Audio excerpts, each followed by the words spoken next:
Max Verstappen just finished preseason testing, and the numbers he didn't show might be more terrifying than the ones he did. While the paddock focused on headline lap times, Red Bull was quietly running race simulations that were 0.4 per lap faster than Ferrari. The new Ford power unit was operating 12 degrees cooler than its direct rivals. And at the end of Bahrain's longest straight, the RB22 was hitting up to 15 km per hour more without DRS. No dramatic qualifying runs. No flashy glory laps. And here's the part that changes everything. Verstappen was lifting on the straights. On purpose. Which means the pace we saw was controlled. Managed. Possibly not even close to the limit. Testing is over. The data is locked. And if that hidden margin translates into race conditions, the championship fight may already be shifting before the first lights go out. Stay with me, because what Verstappen concealed in preseason might be the most important clue of the entire year. Now that testing is officially over, we can finally separate noise from reality. Because during preseason, teams hide. They disguise fuel loads. They mask engine modes. They run programs that look ordinary on paper. But once the final checkered flag falls in Bahrain, the data becomes clearer. And when you look closely at Verstappen's long runs, something stands out immediately. The consistency. Not just speed. Consistency. During one extended race simulation, the lap time variation was barely 1/10 across 15 laps. That level of precision is rare. It means the car is not sliding. It means the rear tires are not overheating. It means the energy deployment is stable. And that is where the hidden pace begins to reveal itself. Because a driver only achieves that kind of rhythm when the platform underneath him is predictable. But here is the deeper layer. Red Bull was not chasing the fastest single lap. Ferrari focused on aggressive qualifying simulations. Mercedes experimented with peak deployment modes. Red Bull did something different. They focused on race structure. Long fuel loads. Consistent stints. Controlled pace. Almost as if they already knew they had something in reserve. And then came the most telling detail. On certain faster laps, Verstappen was lifting before the end of the straight. Not braking. Lifting. That means the throttle was not fully committed. Which means the lap time on the board was not the maximum.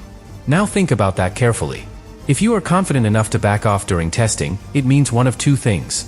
Either you are hiding reliability concerns. Or you are hiding speed. But reliability concerns do not align with what we saw.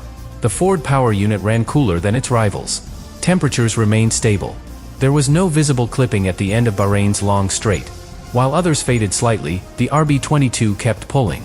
That kind of continuous acceleration does not suggest fragility. It suggests efficiency. And efficiency compounds over distance. Lap after lap. Stint after stint. Now add another critical factor. The anti-dive front suspension. Under heavy braking, the RB22 barely pitches forward. The aerodynamic platform stays stable. That allows Verstappen to brake later and carry more speed into the corner without unsettling the rear. Combine that with improved airflow sealing from the midweek sidepod update, and the diffuser works more consistently. Rear traction improves. Tire degradation drops. Everything connects. This is not one breakthrough. It is a chain reaction of small advantages that multiply together. And here is why that matters. In Formula 1, outright peak speed is impressive. But repeatable speed wins championships. Verstappen himself admitted the car is not the most comfortable he has driven. He described it as demanding in slow corners. But he also emphasized that over race distance, the stopwatch looks good. That is a deliberate trade-off. Red Bull optimized for Sunday, not Saturday. So when people ask where the shocking hidden pace is, the answer is simple. It is not in a single lap. It is in the margins. In the stability. In the way the car maintains performance when others begin to fade. And if Verstappen was lifting during testing, if he was managing output instead of maximizing it, then the real ceiling of this RB22 remains unseen. That is what makes this so dangerous for the rest of the grid. Because you cannot chase a limit you have not witnessed. Testing is over. The stopwatch has spoken. But it may not have told the full story yet. And when the first race begins, we will finally see whether Verstappen stops managing. And starts unleashing. But here is where the story becomes even more uncomfortable for the rest of the grid. Because hidden pace is not just about lifting on straights. It is about understanding when you do not need to show everything. During the final day in Bahrain, while Ferrari chased a headline qualifying simulation, Verstappen ran a full race program. Heavy fuel.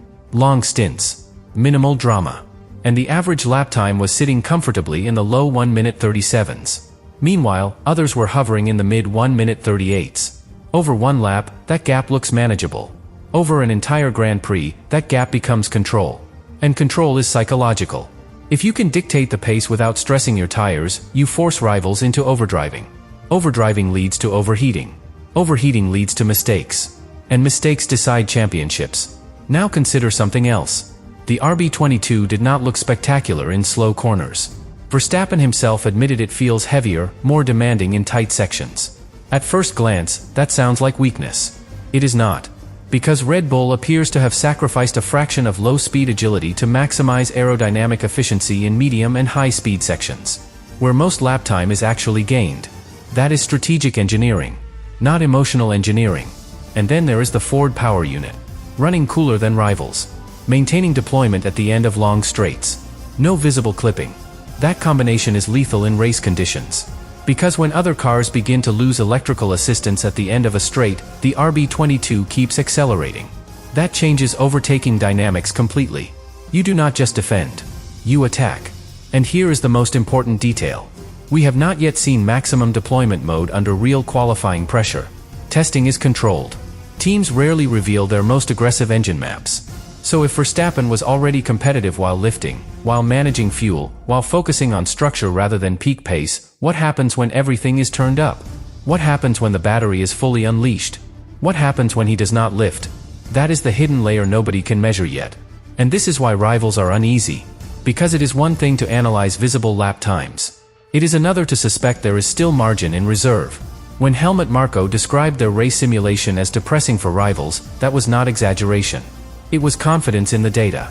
Confidence that the degradation curve was flatter. Confidence that deployment was consistent.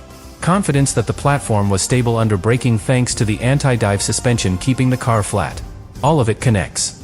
Thermal efficiency allows tighter packaging. Tighter packaging reduces drag. Reduced drag improves straight-line efficiency. Stable deployment ensures continuous acceleration. Aerodynamic stability preserves tires. Preserved tires sustain pace. And sustained pace wins Sundays. So the shocking hidden truth after preseason is not that Verstappen set the fastest lap. It is that he did not need to. He demonstrated control.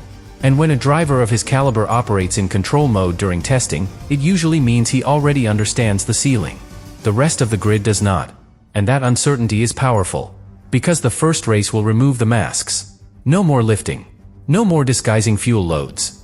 No more conservative engine modes. When the lights go out, we will finally see the full picture.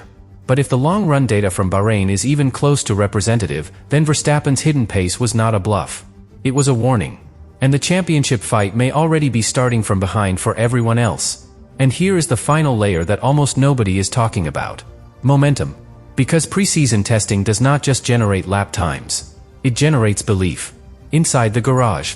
Inside the driver's mind. Inside the engineering group. When Verstappen steps out of the car and says the balance feels neutral, that tells you something subtle but powerful. He trusts it. When he completes a long run with almost no lap time variation, that tells you something even bigger. He understands it. And when a driver understands his car this early in the season, development accelerates. Because now feedback becomes precise. Instead of searching for balance, they refine performance. Instead of solving problems, they optimize strengths.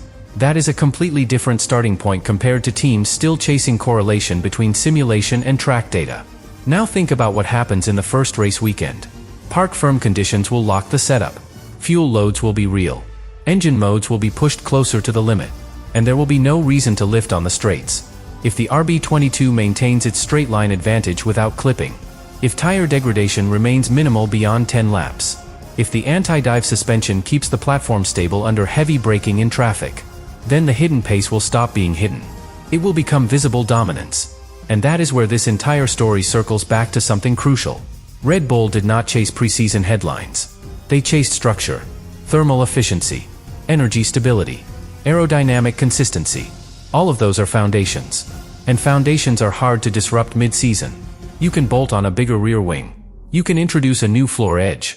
But you cannot quickly redesign your entire cooling architecture or hybrid deployment philosophy without major risk. That is why this hidden pace matters so much. It is not about a sensational lap time. It is about systemic advantage. And systemic advantages create pressure. Pressure forces rivals into aggressive development paths. Aggressive development increases risk. Risk leads to reliability issues or regulatory scrutiny. Meanwhile, if Red Bull's base concept remains stable, they can develop calmly, incrementally, efficiently.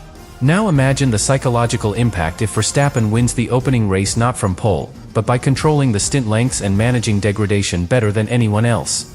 That sends a message. A message that Saturday pace does not matter if Sunday pace is superior. And once that narrative forms, rivals begin to second-guess their direction. Do they prioritize qualifying? Do they sacrifice low-speed grip for efficiency? Do they change cooling philosophy mid-season? Every decision becomes reactive. And reacting is always slower than leading. So when we talk about Verstappen's shocking hidden pace, we are not talking about a mystery lap. We are talking about a ceiling that has not yet been fully revealed. A car that was managed rather than unleashed. An engine that ran cooler, deployed longer, and looked stable from day one. Testing is over. The masks are about to drop. And if the RB22 performs in the first Grand Prix the way it hinted during those Bahrain long runs, then the insane truth will be undeniable. Verstappen was never showing everything. He was preparing.